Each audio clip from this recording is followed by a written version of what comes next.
But yes, both Piku and Pink um, were in a way a great revelation, I felt. Piku because it brought in a film which had really no story. It was just a relationship between a daughter and a father. And there was a great amount of identification with the daughters of the world, and particularly in India, because many of the daughters who saw the film um, for the first time invited their parents and their fathers to come along to see it again because they identified with that relationship. Pink, of course, the issue was so strong and so valuable and so pertinent in today's times that it was something that needed to be said, and it had to be said in as powerful a manner as possible. I'm really very grateful to Shujit Sarkar and Anirudh and Ronnie Lyre for making that film and even thinking about it. And thinking about it not so much in a way to preach the content, but I felt to just touch it very briefly and leave a lasting impression. Devising that last comment of the film, No Means No, was by itself very debatable when we were discussing the script. It was felt by the writers and the directors at that time that in the final summation of the court scene, I would get up and make a long speech, which would encapsulate all that had happened in the film from the start to the end. But I felt that having said so much already, and all the lawyers that were arguing for and against had said so much that really wasn't needed. And because Deepak Sehgal, who is the character in the film, was hesitant in the beginning because of his bipolar condition to make any kind of argument in court, he would stand up and say, no questioning, Your Honor, or no, Your Honor. I felt if we played on the word no, it would just fall in line with the character. And then the writers and us thought that why can't he just work on the word no? And I thought that that was a brilliant piece of writing by Vitesh Shah when he discovered this sentence. And the way he put it, that when a woman says no, you need to stop. And it can be anybody, your friend, your partner, your sex worker, even your own wife. And I thought that that was extremely powerful. And I'm so happy to have been associated with a film of this nature, because in many ways it almost became revolutionary. And the tagline became the tagline of the nation. And in some of our interviews that we did during the promotion of the film with the media, there were at least two instances where the lady interviewer actually broke down in tears while she was interviewing us. That's how it affected many people and many women. We still have a long way to go, and we hear of some incredibly hideous incidents that keep happening in our country. And I do pray and hope that they stop.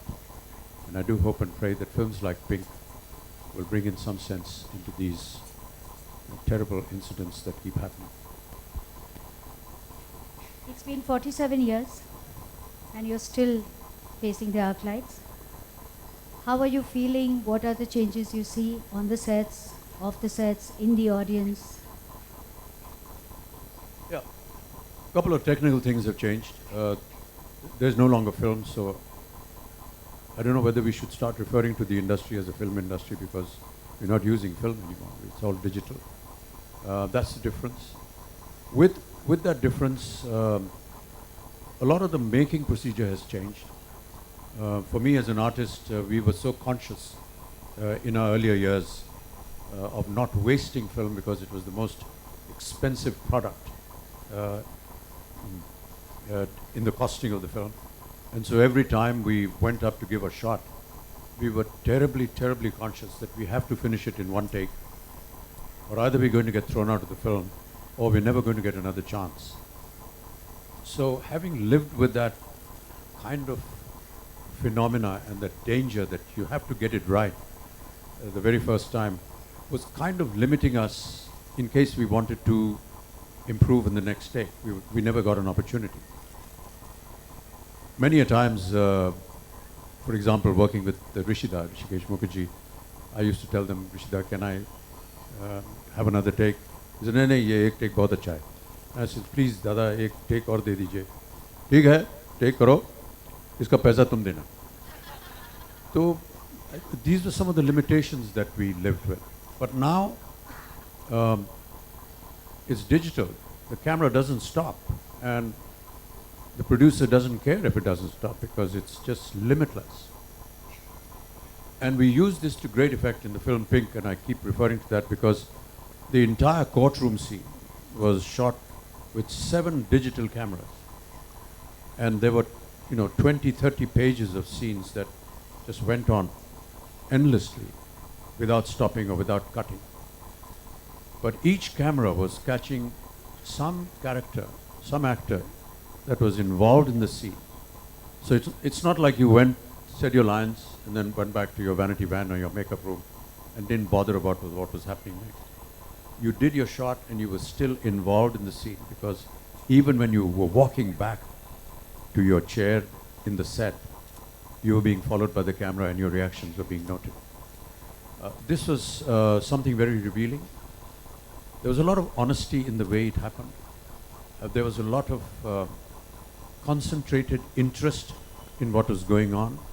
Normally what would happen that you would do a close-up and go away and not bother with what your colleague was going to do or how he was going to perform or enact that scene. If you had a double shot, yes, you are aware of it, but sometimes when they're doing a close-up, you're not there. But here we were in the world of digital cinema, absolutely involved in everybody, every person that was sitting in the scene, even though he wasn't saying anything. We would be having the liberty to notice him and prepare ourselves for what was going to come next as naturally as possible. So that was the technical difference. The other thing that we notice now is many women on set. In my time, there were just 2, the leading lady and her mother as a chaperone. But now you have almost 50% of the workforce, and that is really creditable, the workforce, all managed by young girls, whether it is in production, whether it is in the camera department, whether it is in the continuity department. They're just looking after everything, and it's just wonderful to see the kind of dedication and devotion that they put in. We rely a lot on them because for some reason we feel that the ladies are never going to make a mistake. And it works out really, yes. They're very efficient, and I really love the moment when I'm on set because I just feel free to be able to say my lines and be involved in the scene and not worry about what my continuity is or what I should be wearing or which button of my jacket was open in the previous shot. These were things that we had to look after ourselves in my time. But now there are wonderful ladies that come around and do this for you. But really want to compliment that entire atmosphere. But look at not just the workforce, we look at the women writers and directors who have come forward and done so brilliantly well. In the last 2 or 3 years, 4 or 5 years, we've had some very prominent directors, and we've had excellent writers.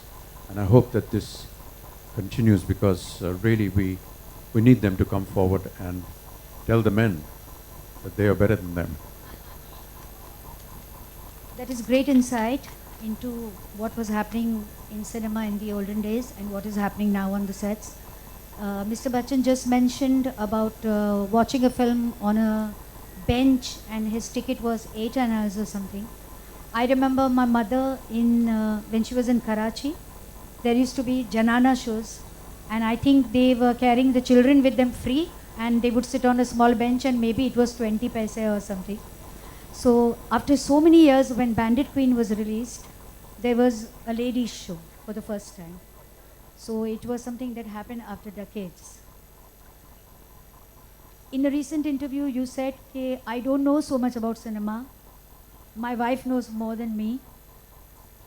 Today, discussing the digital observations about how the whole scenario has to be there and so many other new insights, I don't think that is true at all. No, it is. I mean, You just survived for 47 years like that only. no, somebody wrote things for me, somebody asked me to wear something, somebody told me walk here, say these lines here. I just followed like a robot and I was lucky. But Jaya has a lot of insights into a film, into the story, into the making. I missed the point many a times, and that's why I said what I said. We are lucky to have Mr. Bachchan here share his observations on his own cinema and about the changing cinema, about the changing decades. I had promised him that I was going to set him free before 7:45, and I think I have kept my promise. Thank you.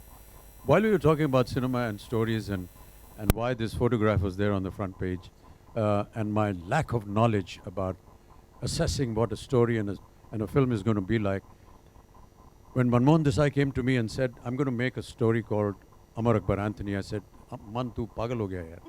Kaun dekhne jayega aisi picture jiska naam hai Amar Akbar Anthony? In an era when films like Badi Behan, Choti Bahu, इस तरह की title की film आया करती थी, वहाँ पर Amar Akbar Anthony, ऐसे पागल हो गया, कोई नहीं देखने जाएगा. He abused me and said, you watch what happens.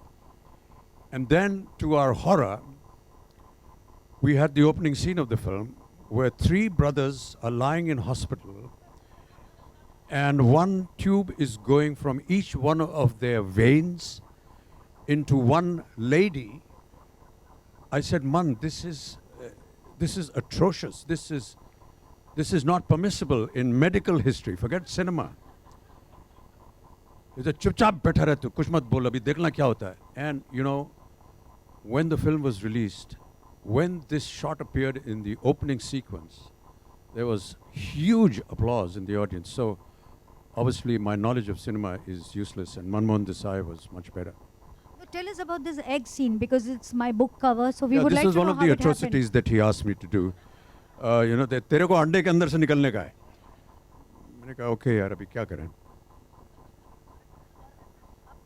मान गए? Yeah, because the girl was Christian and it was Easter, and he made me wear something which was very Christian looking, and made me do all kinds of things and asked me to recite some lines. I used to just fool around with the English language, the whole country of the system, because Yeah, there is a story it's a lot of about rubbish. what you But spoken, you know, right? he heard me saying it someday, and he said, "Hey, put this in the song." That was another moment of madness, but you know, that was what Manmohan Desai was. He was a genius, truly. Javed Akhtar once said about Amitabh Bachchan that असल जिंदगी में उनकी कोई भी ideology क्यों ना हो, उनकी जो भी राय हो, मगर एक बार वो सेट पर आते हैं, आप उनके हाथ में तलवार दो, चाकू दो, गन दो, सितार दो, कुछ भी दो, he will do it with conviction. And that is why he came out of an egg and he made us laugh and cry. Thank you, Mr. Bachchan. Thank you.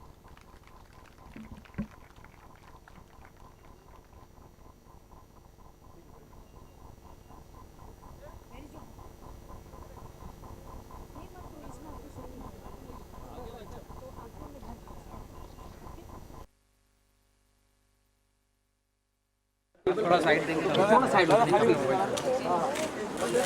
Sir, इस तरफ भी sir, यहाँ पे sir, हाँ जी यहाँ पे Amit sir, भावना में Amit sir, यहाँ पे सर, लेफ्ट साइड सर, आपके राइट में फ्लैश एडवांस से सर मुकेश सर हाथ सर